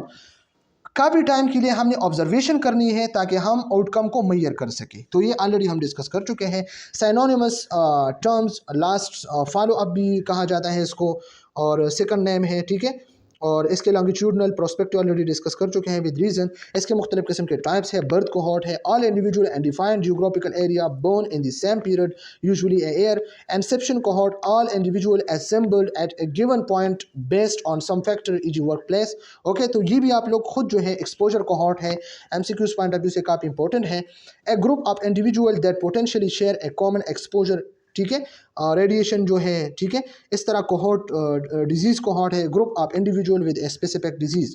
ठीक है, एक इंडिविजुअल ग्रुप है। ठीक है, और स्पेसिफिक डिजीज़ को है, तो ये डिजीज़ कोहॉर्ट है। कोहॉर्ट क्या होता है? हमारे पास एक ग्रुप को कहा जाता है। ठीक है, स्टेप्स इन कोहॉर्ट स्टडी, ये स्टेप्स इन कोहॉर्ट स्टडी काफ़ी इंपॉर्टेंट है, रिसर्च में भी काफ़ी इंपॉर्टेंट है। Cohort study are conducted in 3 fundamental steps. 3 fundamental step में हमने इसको स्टडी करने हैं। Number first, identify cohorts of exposed and unexposed individual who are free of the disease outcomes of interest at the beginning of the study. Study के start में आपने एक group को अनएक्सपोज लेना है, ठीक है, इंडिविजुअल के, और एक को एक्सपोज लेना है, लेकिन याद रखना इसको डिजीज ना हो। ठीक है, ऐसे कोहॉर्ट आपने लेनी है, कोहॉर्ट एक्सपोज, कोहॉर्ट अनएक्सपोज। आपको पता है कोहॉर्ट तो ग्रुप होते हैं ना, तो आपने 2 ग्रुप को सिलेक्ट करनी है, ऑलरेडी डिस्कस कर चुके हैं, एक एक्सपोज एक नॉन एक्सपोज। इसको डिजीज ना हो, जस्ट सिगरेट स्मोकिंग करता है। ठीक है, तो बिगिनिंग ऑफ स्टडी में स्टेप 2 में observe each cohort over time. Time के बाद, ठीक है, टाइम के साथ साथ आपने हर ग्रुप को जो है देखना है, एक्सपोज और नॉन एक्सपोज को ऑब्जर्व करना है। The development of the outcome of interest, जिस आउटकम डिजीज में आप इंटरेस्ट हो, इसको आपने मेजर करना है, इसको आपने ऑब्जर्व करना है। Number 3, compare the risk of outcomes between the cohorts, और फिर आपने क्या करना है, कोहॉर्ट के बीच में जो आउटकम्स है, नॉन एक्सपोज के अलग आउटकम्स, एक्सपोज के अलग आउटकम्स। ठीक है, तो इसके जो रिस्क ऑफ आउटकम्स है, इसको आपने कंपेयर करना है। ओके, कोहॉर्ट स्टडी डिज़ाइन, इसके बाद हमने क्या करना है, कोहॉर्ट स्टडी डिज़ाइन हमने देखना है। ठीक है, तो इसमें क्या हो रहा है, टाइम है, डायरेक्शन ऑफ इंक्वायरी है। तो ये हमारे पास की ये एक पॉपुलेशन है, people without the disease, people को डिजीज़ नहीं है, लेकिन एक ग्रुप हमारे पास एक्सपोज है, इसको डिजीज़ है, सेकंड को डिजीज़ नहीं है। नॉट एक्सपोज है, इसको डिजीज़ है, और इसको डिजीज़ नहीं है। ठीक है, तो ये MCQs पॉइंट ऑफ व्यू से आप लोग याद रखिए। इसके बाद टाइप ऑफ कोहॉर्ट, तो वन टाइप है हमारे पास prospective cohort study, second one है रेट्रोस्पेक्टिव कोहॉर्ट स्टडी। प्रोस्पेक्टिव हम फ्यूचर में जाते हैं, ठीक है, कंकर्रेंट कोहॉर्ट स्टडी और longitudinal study, okay. Historical cohort study भी कहा जाता है रेट्रोस्पेक्टिव को, ठीक है। और एक हमारे पास है प्रोस्पेक्टिव जिसमें प्रेजेंट टू फ्यूचर, और रेट्रोस्पेक्टिव में हम हिस्टोरिकल कोहॉर्ट स्टडी, पास्ट में हम जाते हैं। फॉर एग्जांपल एक डायबिटीज़ पेशेंट है, 100 डायबिटीज़ पेशेंट है हॉस्पिटल में 2025 में, ठीक है। तो हमने क्या करना है, we are moving toward past, हमने पास्ट पे जाना है और इस पेशेंट की फाइल्स हमने देखने हैं, 2010 में हमने जाना है, स्टडी फाइल्स। लेकिन याद रखना कोहॉर्ट स्टडी के लिए रेट्रोस्पेक्टिवली हमने सिंगल एक्सपोजर को जो है देखने हैं, सिंगल फैक्टर्स, ठीक है। तो पॉल्यूशन हमने देखना है, या हमने डायबिटीज़ के लिए इसके जो है स्वीट देखने हैं कि कितना स्वीट खाता था, इसके मतलब हमने एक चीज़ को देखनी है, इसके एक्सरसाइज हमने देखनी है, इसके मतलब बॉडी ओबेसिटी पैट्स हमने देखनी थी, ठीक है। तो ये क्या होता है, ये हमारे पास जो है ये वाला जो है मसला होता है, ठीक है, रेट्रोस्पेक्टिवली कोहॉर्ट स्टडी। और रेट्रोस्पेक्टिवली जो है ये हम डिस्कस कर चुके हैं ऑलरेडी। इसके बाद कोहॉर्ट स्टडी में रिक्वायरमेंट, ठीक है, एक्सपोजर टू आउटकम। प्रोस्पेक्टिव में हम एक्सपोजर टू आउटकम जाते हैं फ्यूचर में, लेकिन रेट्रोस्पेक्टिव में हम क्या करते हैं, आउटकम टू एक्सपोजर आते हैं, पास्ट पे आ जाते हैं, ऑलरेडी हम डिस्कस कर चुके हैं। और एम्बी डायरेक्शनल में हम क्या करते हैं, सबसे पहले हम आउटकम से 2025 से हम बैक 2010 पे आते हैं एक्सपोजर पे, ओके। और फिर इसके बाद हमने वापस 2010 से 2025 पे जाना है, ठीक है, सेकंड स्टेप में। और फिर हमने 2025 से 2030 तक जाना है, मज़ीद इसको हमने स्टडी करना है, ठीक है, मज़ीद हम इसको स्टडी करते हुए। एम्बी डायरेक्शनल होता है, कभी आगे कभी पीछे, रेट्रोस्पेक्टिव में पीछे पास्ट में और प्रोस्पेक्टिव में आगे, ओके। ये देखें आप, ये हमारे पास क्या है, प्रोस्पेक्टिव स्टडी है। प्रोस्पेक्टिव स्टडी क्यों है, 2000 से हम 2025 पे आते हैं, तो ये defined population, non randomise exposure है, नॉन एक्सपोजर है, ठीक है। Differentiating between prospective and retrospective, तो ऑलरेडी मैंने आप लोगों के साथ जो है इसका कंसेप्ट शेयर किया है। प्रोस्पेक्टिव में क्या करा, start the study from the beginning with the identification of the population and the exposure status, expose not expose group, ठीक है। Follow them for the development of disease, ठीक है, डेवलपमेंट ऑफ डिजीज़ के लिए follow करना है। Take a relatively long time to complete the study as long as the length of the study, और काफ़ी लॉन्ग टाइम के लिए हमने इसको स्टडी करना है ताकि हम इसको क्या करें, इसको स्टडी कर सकें। और ये रेट्रोस्पेक्टिवली है, ठीक है। रेट्रोस्पेक्टिवली क्या मतलब है, 2000 से हम 1980 पे जाते हैं, 20 ईयर बैक हम जाते हैं, ठीक है। नॉन रैंडमाइज है, ठीक है, पॉपुलेशन एक्सपोज है, नॉन एक्सपोज है, डिजीज़ है, नॉन डिजीज़ है, डिजीज़ नॉन डिजीज़, ठीक है। Retrospective cohort study. Investigator uses existing data collected in the past to identify the population and the exposure status. जिस तरह हमने डिस्कस किया कि हम पास्ट पे जाते हैं और सिंगल फैक्टर को हमने देखना है कि किस वजह से इसको डिजीज़ है। Determine at present the development status of disease, और ये जो determine present the status of disease, आपके पास प्रेजेंट में कौन सी वाला डिजीज़ है। फिर डायबिटीज़ है तो आपने पीछे जो है जाना है पास्ट में, ओके। इन्वेस्टिगेटर स्पेंड्स ए रिलेटिवली शॉर्ट टाइम, और इन्वेस्टिगेटर ने क्या करना है, ये रेट्रोस्पेक्टिवली जो है शॉर्ट टाइम में होता है, लेकिन prospectively cohort study long time में होता है, 25 ईयर तक भी ले सकता है। Assemble study proportion population and the expose non expose group from past data, और पास्ट डेटा आपने देखना है, फाइल्स आपने देखना है। Determine disease status at the present time, no future follow up, इसमें फ्यूचर फॉलो अप नहीं है, okay. Cohort study design, cohort study measure incidence rate, relative risk, attributive risk, ये एमसीक्यूज पॉइंट ऑफ व्यू से काफ़ी important है। इन तीनों को हम कोहॉर्ट स्टडी में डिस्कस करते हैं, तो ये एमसीक्यूज पॉइंट ऑफ व्यू से काफ़ी इंपॉर्टेंट है। बार बार एमसीक्यूज में आया है कि incidence rates, relative rates, attributive risk factor जो है हम कौन से स्टडी में जो है स्टडी करते हैं, तो ये कोहॉर्ट स्टडी डिज़ाइन में हम इसको स्टडी करते हैं। Design of a cohort study, तो ये ऑलरेडी हम डिस्कस कर चुके हैं। ये एक्सपोज है, ए ग्रुप है, ठीक है, और ये नॉट एक्सपोज है, ठीक है, बी ग्रुप है, ठीक है, बी है, और ये एक्सपोज भी है, डिजीज़ भी है, तो ए है। नॉट एक्सपोज डिजीज़ भी है, ठीक है, नॉट एक्सपोज डिजीज़ भी नहीं है, एक्सपोज डिजीज़ भी नहीं है, ठीक है। तो ये 4 पॉसिबिलिटीज़ है।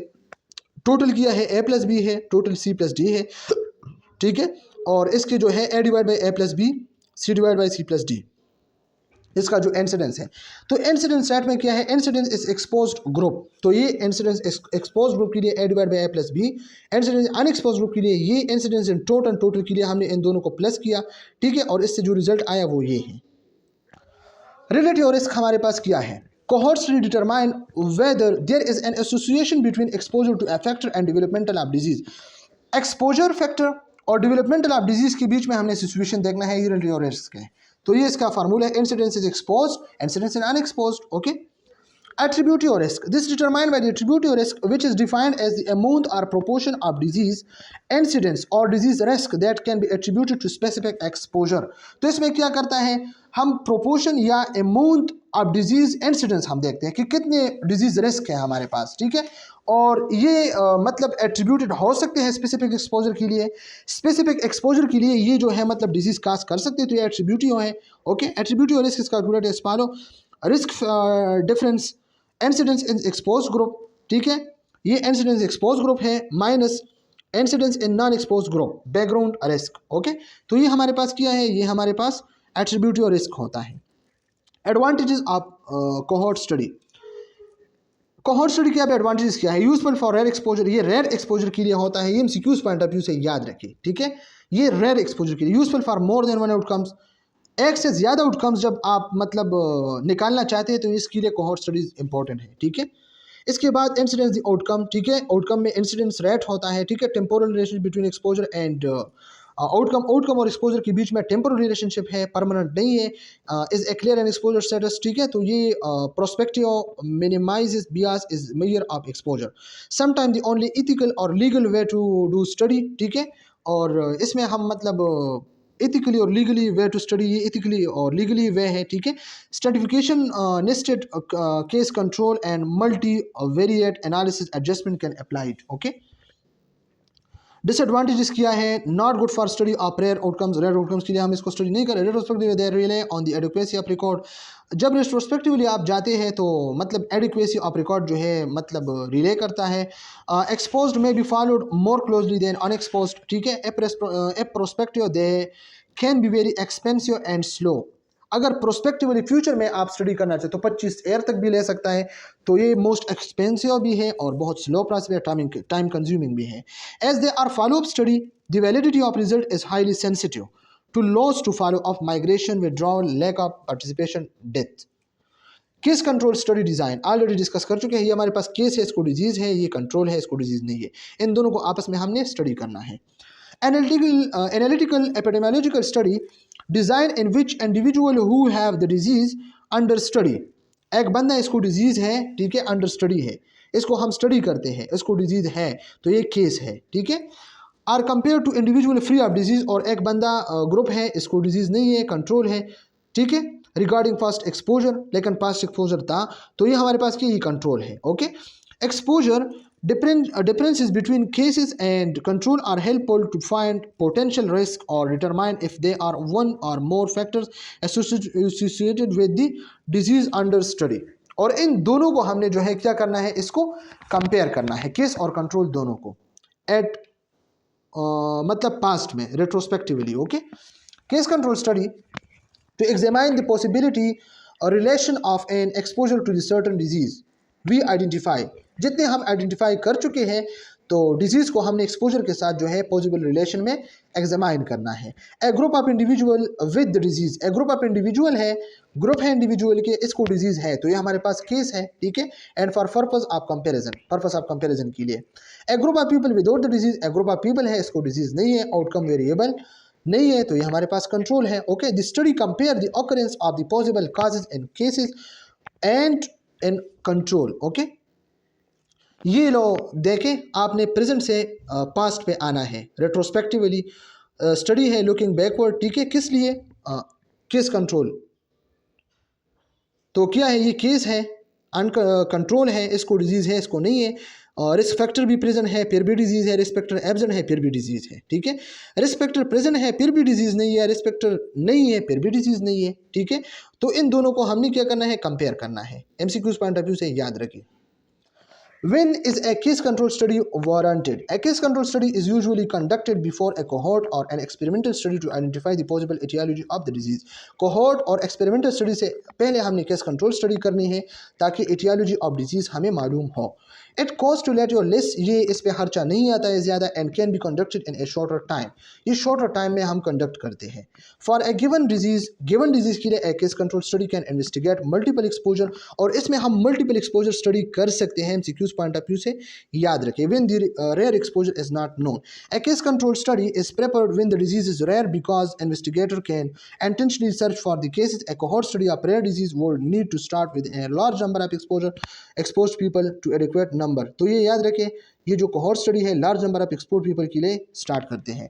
Advantages of case control study खुद भी आप देख सकते हैं, ठीक है, और आप लोगों ने बुक भी साथ रीड करनी है, तो इंशाल्लाह आप लोगों को कोई मसला ना हो, ठीक है। Can be carried out quickly and quite cheaply, ठीक है, ये मतलब इस पर ज़्यादा पैसे भी नहीं आते, खर्चा भी नहीं आता है, और ये क्विकली भी हो सकता है, ठीक है। Useful for rare disease and outcomes, rare disease और आउटकम्स के लिए यूजफुल है, ठीक है। कैन स्टडी मल्टीपल एक्सपोजर इसमें हम स्टडी कर सकते हैं for single outcome, MCQs point of view से याद रखें। Case control study can be ideal for the study of rare disease और those with a long latency, वो डिजीज़ जो लॉन्ग लेटेंसी है, रेयर डिजीज़ है, तो इसके लिए हमने केस कंट्रोल स्टडी जो है एक आइडियल स्टडी है। Compare odds of exposure between case and control. Disadvantages क्या है, selection of control population selection, disadvantages ये है कि आपने खामखा जो है कंट्रोल पॉपुलेशन को भी इन्वॉल्व करना है, ठीक है, इसको इन्वॉल्व नहीं करना चाहिए था, लेकिन आप इसमें मजबूर हैं, आप इसको ओवर मैचिंग करना है, ठीक है। इंफॉर्मेशन बियास इन एक्सपोजर और similar status determine after outcome has occurred, recall selection bias specially regarding can not establish sequence of events, temporal relationship, ठीक है, आर्जी रिलेशनशिप होता है, कोई परमानेंट नहीं, not good for rare exposure, rare exposure के लिए ये जो है इंपॉर्टेंट गुड नहीं है, अच्छा नहीं है। Can not usually be use to estimate incidence rate, relative risk और एट्रीब्यूटिव रिस्क, ये इसके लिए यूज़ नहीं होता है, इसके लिए कोहॉर्ट स्टडी हम यूज़ करते हैं। एक्सपेरिमेंटल स्टडी डिज़ाइन पे आते हैं, जिसमें रेंडमाइजेशन है, ठीक है। रेंडमाइजेशन क्या होता है, फॉर एग्जांपल हमारे पास ये एक जार है, ठीक है, इस जार में हमारे पास क्या है, ये 1 है, 2 है, 3 है, 4 5 6 7 8 9, ये सीक्वेंस से मैंने ये बाल जो है अरेंज किया है। फिर मैं इसको शेक करता हूँ, जब इसको मैं शेक करता हूँ तो फिर इसको मैं देखता हूँ, तो ये 9 यहाँ पे, ये 1 यहाँ पे, ये 8 इधर उधर इधर इधर, इस तरह 1 2 5 8 10 इस तरह के रेंडमाइजेशन हो, तो ये हमारे पास ये रेंडमाइजेशन होता है। तो एक्सपेरिमेंटल में हम रेंडमाइजेशन करता है, तो ये आरसीटी सबसे पहले हमने स्टडी करनी है। आरसीटी में क्या करना है, रैंडमाइज कंट्रोल ट्रायल है, ठीक है। तो रैंडमाइज कंट्रोल ट्रायल में हमने क्या करना है, सबसे पहले हमने इसमें जो है इसमें हमने randomization करना है। An epidemiological experiment in which subject in a population are randomly allocated into groups, usually called study and control groups, to receive and not receive an experimental preventive or therapeutic procedure, maneuver or intervention। इसमें हमने क्या करना है, ये एक experiment हमने इसमें करना है। पॉपुलेशन से हमने रैंडमली जो है ग्रुप्स एलोकेट करना है, ठीक है। एक स्टडी ग्रुप होगा, एक कंट्रोल ग्रुप होगा। स्टडी ग्रुप वो होगा जिसको मतलब एक्सपोजर हो, इसको हमने स्टडी करना है, और कंट्रोल वो जिसको कोई डिजीज़ ना हो, ठीक है। तो फिर हमने इससे रिसीव करना है, ठीक है, एक्सपेरिमेंटल प्रिवेंटिव थेराप्यूटिक प्रोसीजर, और नॉट रिसीव भी करना है, ठीक है। एक को इंटरवेंशन देना है, दूसरे को नहीं देना है, ओके। रैंडमाइज कंट्रोल ट्रायल और CT, randomise allocation of participant to various group in random fashion. Random fashion में हमने इसको शेक करना है और इसको हल्क मल्क करना है। कंट्रोल में क्या होता है, control group is use to compare the effect of a particular treatment. हमारे पास एक कंपैरिजन के लिए होता है, जो मतलब कोई डिजीज़ ना हो, लेकिन हमने स्टडी के साथ जो है, स्टडी ग्रुप के साथ जो है हमने इसको कंपेयर करना है। Just trial and experiment conduction, trial हमारे पास एन एक्सपेरिमेंट कंडक्शन होता है। आरसीटी रेफरेंस पॉपुलेशन है, टारगेट पॉपुलेशन है, स्टडी पॉपुलेशन है, फिर सैंपल है, रैंडम एलोकेशन है, ठीक है। फिर हमने इंटरवेंशन ग्रुप, कंट्रोल ग्रुप, इसको कोई मसला नहीं है, इसको मसला है, ठीक है। चेंज ग्रुप ड्यूरिंग स्टडी, और स्टडी में हमने इसको क्या करना है, लॉस फॉलो, इसको शेक करना है, ठीक है। Randomise control trial, the true experimental study has 3 characteristic. Randomisation है इसमें, the researcher take care to randomise randomly assign subjects to the control and experimental study, okay। हमने जो है रिसर्च ने क्या करना है, take care to randomly assign, randomly इसको जो है कंट्रोल और एक्सपेरिमेंटल ग्रुप को जो है क्या करना है, शेक करना है।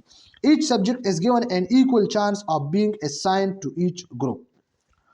Randomise control trial number 2, control, the researcher introduce one or more control groups to compare with the experimental group. ये वाला ग्रुप जो है ये कंट्रोल है, इसको कोई डिजीज नहीं है, जस्ट कंपेयर करना है एक्सपेरिमेंटल ग्रुप के साथ।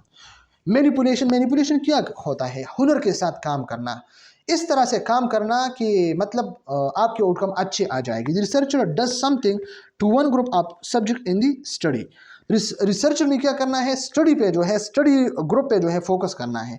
Note the strength of experimental study is that by randomisation of the confounding variable.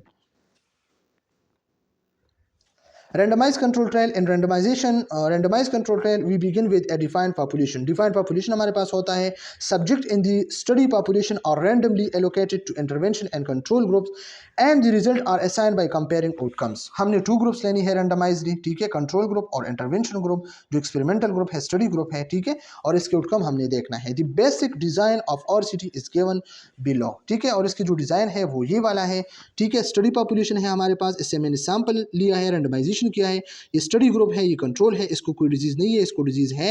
First data collection before intervention, intervention से पहले हमने डाटा कलेक्ट करना है। First data collection same time as in the study, ठीक है। और ये क्या है? इंटरवेंशन, मैनिपुलेशन है, ये नॉन इंटरवेंशन, ठीक है, क्योंकि इसको डिजीज नहीं है।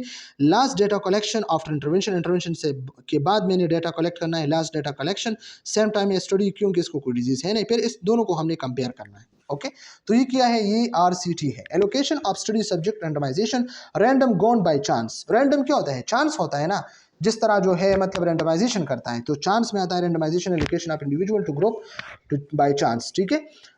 मतलब 2-3 बंदे हैं, एक मतलब इमरान है, ABCD है, EFGHIJ है, ठीक है। तो इन दोनों को शेक करके रैंडमाइज करके फिर इसको मतलब डिवाइड करना है। तो ए ग्रुप F दूसरे ग्रुप में, इस तरह की जो है randomisation. Each sampling unit has the same chance of selection, और हर ग्रुप में जो है सेम चांस ऑफ सिलेक्शन होता है, ठीक है, कोई बियास ना हो। Randomization is the process by which allocation of subjects to treatment group is done by chance without the ability to predict who in what group. कौन किस ग्रुप में है, ये randomization का फायदा है। कोई तरफदारी ना हो, कोई बियास ना हो, इसलिए। प्राइमरी पर्पस क्या है? Prevent bias in allocating subjects to treatment groups, avoiding predictability, कि कोई बंदा प्रेडिक्शन ना करे, कोई बियास ना हो, तरफदारी ना हो, ये प्राइमरी पर्पस होता है रैंडमाइजेशन के। सेकेंडरी पर्पस क्या है? Achieve comparability between the groups, groups के बीच में कंपेरेबिलिटी अचीव करना। देयर इज नो गारंटी, लेकिन गारंटी नहीं है कि आपको कोई आउटकम आ जाए। स्ट्रेटिफाइड रैंडमाइजेशन क्या होता है? Random assignment that within groups defined by participant characteristics such as age or disease severity। इसमें मतलब एज होता है, पार्टिसिपेंट कैरेक्टरिस्टिक इसमें जो है ग्रुप है, ठीक है। ये रैंडम असाइनमेंट वो है जो हम ग्रुप्स में करते हैं, ठीक है। आइडेंटिफाइड पार्टिसिपेंट कैरेक्टरिस्टिक हम इसमें देखते हैं, जैसा कि एज है, डिजीज सिवियरिटी है, intent to ensure good balance of these factors across intervention groups, okay. ये वाला जो है देखें, ये 1000 पेशेंट है, ठीक है, 60 मेल्स है, 400 फीमेल है, फिर 360 यंग है, 240 जो है ओल्ड है, इस तरह ये देखें। फिर रेंडमाइजेशन किया है तो फिर पता नहीं चलता कि मेल किया है, फीमेल किया है, एज कितना है, यंग कितना है, ओल्ड कितना है, न्यू ट्रीटमेंट है और ये करंट ट्रीटमेंट है, तो ये रेंडमाइजेशन किया है। ये gold standard of study design भी कहा जाता है। RCT को गोल्ड स्टैंडर्ड भी कहा जाता है, ठीक है। MCQs पॉइंट ऑफ व्यू से याद रखें। Randomisation trial are gold standard of study design because the potential for bias, इसमें कोई सिलेक्शन नहीं है, इसमें कोई तरफदारी नहीं है, कोई बंदा, कोई क्लाइंट ये गिला नहीं कर सकता है कि मेरे साथ ज्यादती हुई है। ब्लाइंड इन RCT, फिर RCT में हमने ब्लाइंडिंग करना है। ब्लाइंडिंग क्या करना है? ब्लाइंडिंग ये करना है कि single blind, double blind, triple blind. Single blind में क्या है? हम जिस पे जो है मतलब रिसर्च करते हैं इसको पता नहीं है, तो ये सिंगल ब्लाइंड। डबल ब्लाइंड में हम जिस पे रिसर्च करते हैं इसको भी पता नहीं है, जो रिसर्च करता है डॉक्टर है इसको भी पता नहीं है, ये डबल। और ट्रिपल में क्या करता है? ट्रिपल में जो मतलब सुपरवाइजर है न इसको पता है, न डॉक्टर को पता है, न जो हमारे पास जो पार्टिसिपेंट है इस पे जो रिसर्च होता है इसको भी पता नहीं है, जस्ट स्टेटिस्टिक उनको पता है। तो ये क्या है? ये हमारे पास है triple. Blinding represent an important distinct aspect of randomized control trial. The term blinding masking. Blinding mean masking. जब बंदा मास्क पहनता है तो फिर इसका पता नहीं चलता कि ये जो है कौन है और कौन नहीं है। Refers to keeping trial participant investigator usually health care provider और assessor those collecting outcome data unaware of an assigned intervention so that they are not influenced by that knowledge. Blinding prevent bias at several stages of trial. ये trial के जो बियास है इसको prevent करता है, जिस तरह हम बार बार जो है इसको डिस्कस किया है। मास्किंग और blinding is used to increase the objectivity of the person dealing with the randomised study to prevent prejudice. इसमें जो तासुब है, प्रेजुडिस है, तरफदारी है, वो प्रिवेंट होते हैं ब्लाइंडिंग से। ठीक है, न डॉक्टर को पता है, न सुपरवाइजर को पता है, न मतलब पार्टिसिपेंट को पता है जिस पे रिसर्च होता है, तो इसका जो ट्रीटमेंट है वो अच्छे से हो जाएगी। ठीक है।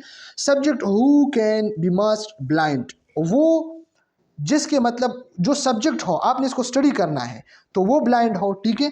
इसमें स्टडी पार्टिसिपेंट है, केयर गिवर ट्रीटमेंट है, और डेटा कलेक्टर है, assessor of outcome, data analyst है, इन्वेस्टिगेटर है। Level of masking blind non blind open जो होता है जिसमें कोई भी ब्लाइंड ना हो, सबको पता होता है, सिंगल डबल ट्रिपल, ये एमसीक्यूज पॉइंट ऑफ व्यू से याद रखें।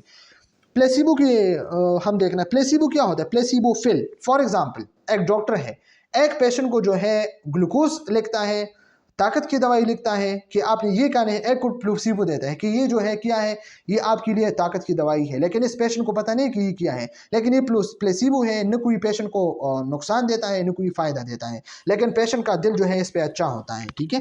तो placebo from Latin I will please, ठीक है, is a medical treatment, operation, therapy, chemical solution, pill, etc., which is administered as if they were a therapy, but which have no therapeutic value or to the placebo effect.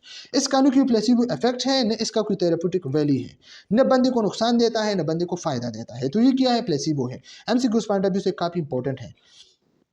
I will please, मैं आपको कुछ नहीं कहता। And nocebo from the Latin for I will harm। Nocebo क्या कहते हैं? ये medicine होता है, ड्रग होता है कि मैं आपको नुकसान दूंगा, लैटिन वर्ड है ये भी। इस ट्रीटमेंट लाइक ए प्लेसिबो, ये प्लेसिबो की तरह एक ट्रीटमेंट है, but which has harmful result, इसके हार्मफुल रिजल्ट होता है। ठीक है। टाइप ऑफ ब्लाइंडिंग में क्या करता है? Single blind, the subject are not knowing the group to which they are belonging. वो सब्जेक्ट, वो बंदा जिसको ये पता ना हो कि मैं किस ग्रुप में हूँ, तो ये सिंगल ब्लाइंड होता है। ठीक है। डबल ब्लाइंड ट्रायल में क्या होता है? Neither the subject nor care giver. जो केयर गिवर होता है, नर्स है, रिसर्चर है, जो मतलब केयर देता है, प्रोवाइड देता है, न उसको पता है, न सब्जेक्ट को पता है, पार्टिसिपेंट को भी पता नहीं है कि मैं किस ग्रुप में हूँ, मैं किस ग्रुप को जो है केयर प्रोवाइड करता हूँ।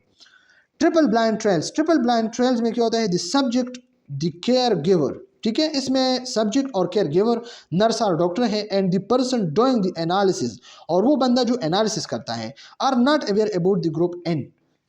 ठीक है। तो इसको बिल्कुल पता नहीं कि मैं किस ग्रुप के साथ हूँ, तो इसको भी पता नहीं है। एडवांटेजेस ऑफ आरसीटी, आरसीटी के बहुत ज़्यादा जो है फ़ायदे हैं। एक्सपोजर एंड अंडर कंट्रोल में होता है due to randomisation, both intervention and control group have similar characteristics. Okay, by blending the study the observer and selection bias can be eliminated. Bias, तरफदारी, प्रेजुडिस जो होते हैं इसको हम एलिमिनेट कर सकते हैं। A properly design and conducted, properly design conducted हम करें, it can reduce the confounding, तो ये कन्फाउंडिंग मसले मसाइल जो है रिड्यूस कर सकते हैं। कैन कन्फर्म और repute aetiological hypothesis, aetiological hypothesis generation जो होते हैं इसको हम कंफर्म करते हैं इसमें, तो ये एमसीक्यूज पॉइंट ऑफ व्यू से आप काफ़ी इंपॉर्टेंट है। Can evaluate the efficacy, effectiveness, efficiency of health services, best method for studying causal relationship, ये best method for studying causal relationship. ठीक है, काजुअल रिलेशनशिप के लिए बेस्ट मेथड है जिसमें हम काज और इफेक्ट को देख सकते हैं। डिसएडवांटेजेस क्या है? एथिकल प्रॉब्लम होता है जब आप मतलब मेल फीमेल को आपस में जो है सेलेक्ट करते हैं, रैंडमाइजेशन करते हैं, इसको काफ़ी टाइम के लिए मतलब स्टडी करते हैं, तो ये मतलब एथिकल प्रॉब्लम भी है। सोसाइटी में, कम्युनिटी में कोई आपको ये मतलब नहीं होने देता। ड्यू टू एडवर्स इफेक्ट भी हो सकते हैं। ठीक है, इसके due to benefits of intervention in the treatment groups. ठीक है, प्रोविजन ऑफ प्लेसिबो, ठीक है, रिलेटिवली एक्सपेंसिव भी है। अब इसके बाद लास्ट वन जो है क्वाजी एक्सपेरिमेंटल स्टडी, जो मेरा नाम है क्वाजी एक्सपेरिमेंटल स्टडी। ओके, और इसका जो मतलब एब्रीवेशन है लोग इसको, तो ये क्वाजी एक्सपेरिमेंट स्टडी होता है।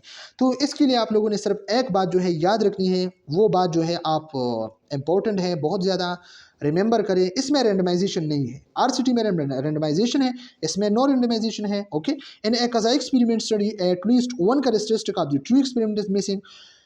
ट्रू कैरेक्टरिस्टिक्स जो होते हैं, ट्रू एक्सपेरिमेंट जो होते हैं, ठीक है, कैरेक्टरिस्टिक के, तो कम से कम एक इसमें मिसिंग होता है, आइदर रेंडमाइजेशन या ना हो, use of separate control group, या कंट्रोल ग्रुप ना हो, या इसमें रेंडमाइजेशन हो नहीं होता, या इसमें कंट्रोल ग्रुप नहीं होता, ठीक है। तो अगर कंट्रोल ग्रुप नहीं है तो हम स्टडी ग्रुप को कैसे जो है कंपेयर करें, तो या रेंडमाइजेशन या कंट्रोल ग्रुप नहीं हो कज़ा एक्सपेरिमेंट में, ओके। एक quasi experimental study however always includes manipulation of an independent variable that serve as the intervention। Independent variable को हमने जो है मैनिपुलेट करना है ताकि इंटरवेंशन सही से हो। अब इसका क्या मतलब है, एक हमारे पास है इंडिपेंडेंट वेरिएबल, एक हमारे पास डिपेंडेंट वेरिएबल। इंडिपेंडेंट वो जो डिपेंडेंट में डिपेंडेंट नहीं हो, डिपेंडेंट वो जो इंडिपेंडेंट में डिपेंडेंट हो। फॉर एग्जांपल मैं आपको मिसाल देता हूँ आप लोगों को, बीपी और साल्ट लेवल। जो बंदा साल्ट लेवल ज़्यादा यूज़ करते इसकी बीपी ज़्यादा हो, जो साल्ट लेवल कम बीपी कम, ठीक है। तो ये जो बीपी है ये डिपेंडेंट है और ये जो साल्ट लेवल है ये इंडिपेंडेंट है। तो इंडिपेंडेंट हमेशा रिसर्चर के हाथों में होता है, ठीक है। तो अगर आप इंडिपेंडेंट वेरिएबल को मैनिपुलेट करें, हुनरबंदी से आप इसको मैनेज कर सके, तो आपके इंटरवेंशन मतलब सही से आ जाएगा, ठीक है। अगर आप साल्ट लेवल कम नॉर्मल लें तो बीपी नॉर्मल होगी, ठीक है। तो ये एमसीक्यूज पॉइंट ऑफ व्यू से याद रखें, इंडिपेंडेंट वेरिएबल हमारे पास क्या है, ये हमारे पास रिसर्चर के हाथों में होता है, okay. One of the most common Kazai experiment design uses two or more groups, ठीक है, two or more groups, two या more groups पे होता है, one of which serve as control group in which no intervention take place. Both groups are observed before as well as after the intervention। intervention से पहले बाद में भी देखा जा सकता है, to test if intervention has met any differences, क्या इंटरवेंशन में कोई डिफरेंसेस है या नहीं है। The subject in the two groups ठीक है, स्टडी और कंट्रोल ग्रुप्स हमारे पास है, ठीक है, टू ग्रुप्स है ना, have not been randomly assign, इसमें कोई रैंडमाइजेशन नहीं है, जिस तरह रैंडमाइजेशन हम ऑलरेडी डिस्कस कर चुके हैं। इस तरह ये आप लोग देखिए ना, diagram of quasi experiment design for two groups, ये स्टडी ग्रुप बिफोर, ठीक है, फिर इंटरवेंशन, फिर स्टडी ग्रुप आफ्टर, ठीक है, इंटरवेंशन के बाद आफ्टर, फिर आपने क्या करना है, ये कंट्रोल ग्रुप बिफोर है, ये कंट्रोल ग्रुप आफ्टर है, इन दोनों को आपने कंपेयर करना है, ठीक है। Kazaa experiment study, another type of design that is often chosen because it's quite easy to set up, uses only one group in which an intervention is carried out। ये क्या है, ये हमारे पास quite easy to set up, uses only one group, okay। The situation is analyzed before and after the intervention to test if there is any difference in the observed problem। Comparison इसमें भी करना है, after and before analyze, ठीक है। तो ये before after study भी कहा जाता है। तो एमसीक्यूज पॉइंट ऑफ व्यू से याद रखें, कज़ा एक्सपेरिमेंट का सेकंड नाम जो है क्या है, आफ्टर बिफोर स्टडी, ठीक है। तो ये हमारे पास क्या है, स्टडी ग्रुप बिफोर है, ठीक है, और स्टडी ग्रुप आफ्टर है, इंटरवेंशन के बाद, इंटरवेंशन से पहले, इंटरवेंशन के बाद, और फिर इसको कंपेयर करना है, ठीक है। Studies types and strength of evidence. Analytical study involve the systemic evaluation of the suspected relationship, for example, between an exposure and health. Already हम discuss कर चुके हैं। Analytical study typically provide stronger evidence concern particular relationship, discuss कर चुके हैं। And experimental design is the only type of study design that can actually prove causation। अगर MCQs में आप लोगों से पूछा जाए कि actual causation कौन देता है, तो experimental design, okay। और ये क्या होता है, एनिमल और लेबोरेटरी रिसर्च पहले हम करते हैं, केस रिपोर्ट करते हैं, केस सीरीज कर, केस कंट्रोल, फिर इस कोहॉर्ट, फिर रैंडमाइज कंट्रोल ट्रायल, फिर इसके बाद जो है हमारे पास क्या है, सिस्टेमिक रिव्यू, फिर मेटा एनालिसिस, ओके।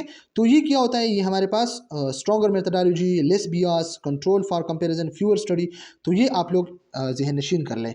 ये हमारे पास क्या है, रेफरेंसेस है, इस रेफरेंसेस को आप जो है सर्च कर सकते हैं, ठीक है, इन बुक से जो है, इस वेबसाइट से, और इन जो वेबसाइट है HTTP है, इससे ये वाला जो लेक्चर है बनाए हैं, ठीक है, सर बख्तियार अली साहब, और इसके साथ जो हमारे पास है सर औरंगज़ेब साहब। तो ये इन्होंने जो है बनाई है। तो चले स्टूडेंट्स, मैं आप लोगों को फिर से ये एडवाइस देता हूँ कि आप लोगों ने बुक भी रीड करनी है मेरे लेक्चर के साथ साथ, और जो पॉइंट मैंने आप लोगों के साथ शेयर की है आप लोग इसको रिमेंबर करें, ताकि कल पेपर एग्जाम में आप लोगों के लिए कोई प्रॉब्लम ना हो। और 7th सेमेस्टर में आप लोगों का रिसर्च है, तो रिसर्च में आप लोगों ने क्या करना है, in case study, case series, case report, cross sectional study, cohort study, और ये जो ट्रायल है आरसीटी है, गोल्ड स्टैंडर्ड है या कज़ाक एक्सपेरिमेंट है, ये सब जो है आप लोगों ने इसको परफॉर्म करना है। तो अगर आज आपने इस को अच्छी तरीके से नहीं समझा तो कल आप लोगों के लिए सिर्फ पेपर में नहीं, आगे जो रिसर्च है इसमें भी आप लोगों को प्रॉब्लम हो, ठीक है, आप लोगों के लिए प्रॉब्लम हो जाएगी, ठीक है। तो इससे बेहतर है कि आप लोग इसको जो है मतलब ज़हन नशीन कर ले, रिमेंबर करें। तो फिर भी मैं कहता हूँ अगर आप लोगों के लिए कोई मसला है स्लाइड में, बुक में, तो आप लोग कमेंट सेक्शन में मुझसे पूछा जा सकते हैं, कमेंट आप करें। इस के बाद में जब अगर मेरे पास टाइम था एपिडेमियोलॉजी में मैं एक और चैप्टर को डिस्कस करता था, तो इसमें मैं इसके क्वेश्चन जो है आंसर करूँगा, ठीक है। और अगर मैंने नहीं बनाया था तो फिर मैं कमेंट सेक्शन में आप लोगों को आंसर दूंगा, ठीक है। तो थैंक यू सो मच।